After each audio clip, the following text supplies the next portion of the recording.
Hello guys! Have a nice day! Another tip na naman guys. So, ito yung nabili namin na yung door. So, ngayon guys, ano na namin ito.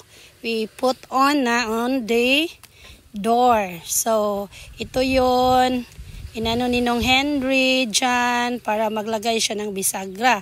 So, ito yun guys. So ito guys, nalagay na ni Nong Henry to.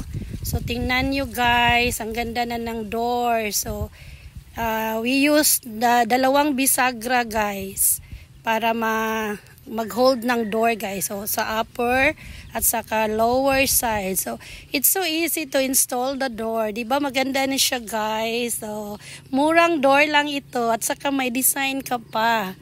Oh, 'di ba? May painted na siya. Oh, ang ganda ng design. I like the design, guys. Parang Kentucky door yung effect niya, guys. So, 'di ba? Oh. So, ito na. So, ang dali lang talaga mag-put up ng door na ganito.